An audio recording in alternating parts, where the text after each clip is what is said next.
Assalamualaikum warahmatullahi wabarakatuh. Perkenalkan, nama saya Disaidah Hasna, NPM 17210300262, Program Studi Hukum Ekonomi Syariah, Fakultas Syariah, mata kuliah Hukum Perdata, dan dosen pengampunya Bapak Rudi Santoso, SHI, MHI, MH. Jadi, di sini saya akan menjelaskan materi mengenai hukum perkawinan di Indonesia. Nah, materi yang pertama yaitu tentang pengertian perkawinan.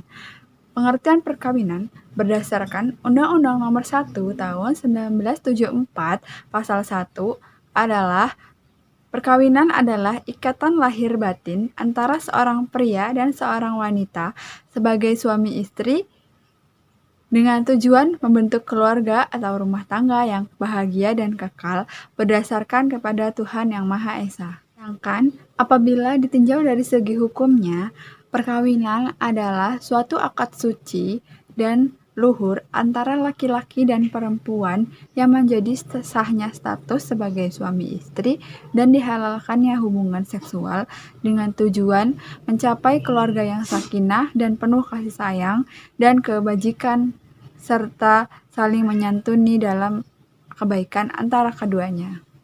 Materi yang kedua yaitu tentang syarat-syarat perkawinan. Syarat-syarat perkawinan telah diatur dalam Undang-Undang Nomor 1 Tahun 1974 tentang perkawinan pasal 6. Nah, yang pertama yaitu perkawinan harus didasarkan atas persetujuan atas kedua calon mempelai. Yang kedua, untuk melangsungkan perkawinan, seseorang yang belum mencapai umur 21 tahun harus mendapat izin dari kedua orang tuanya.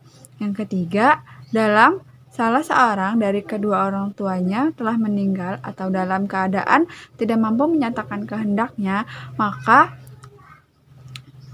izin cukup diperoleh dari orang tua yang masih hidup atau dari orang tua yang mampu menyatakan kehendaknya. Nah, yang keempat, jika kedua orang tuanya telah meninggal dunia dalam keadaan tidak mampu menyatakan kehendaknya, maka izin diperoleh dari wali atau orang yang memelihara atau keluarga yang mempunyai hubungan darah dalam garis keturunan ke atas selama mereka masih hidup dan dalam keadaan dapat menyatakan kehendaknya. Materi yang ketiga yaitu tentang bentuk-bentuk perkawinan. Yang pertama, monogami.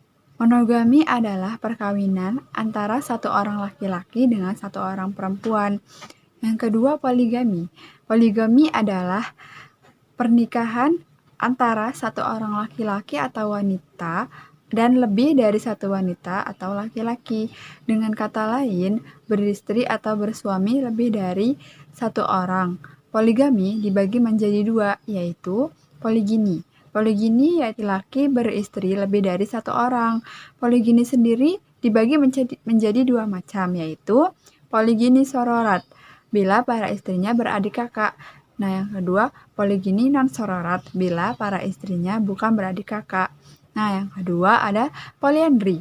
Poliandri yaitu seorang istri bersuami lebih dari satu orang. Poliandri dibagi menjadi dua macam, yaitu poliandri fraternal atau bila para suaminya beradik kakak. Nah, yang kedua poliandri non-fraternal bila para suami bukan beradik kakak. Poliandri antara lain terdapat pada orang Eskimo, Marquesas, Toda di India Selatan, dan beberapa bangsa di Afrika Timur dan Tibet. Nah, yang keempat yaitu ada tujuan perkawinan. Tujuan perkawinan antara lain ialah untuk mendapatkan keturunan, untuk meningkatkan derajat dan status sosial baik pria maupun wanita. Yang ketiga, untuk mendapatkan kembali hubungan kerabat yang sudah renggang. Terus ada agar harta warisan tidak jatuh ke tangan orang lain. Nah, cukup sekian presentasi yang dapat saya sampaikan. Kurang dan lebihnya saya mohon maaf. Wabillahi taufik wal hidayah. Wassalamualaikum warahmatullahi wabarakatuh.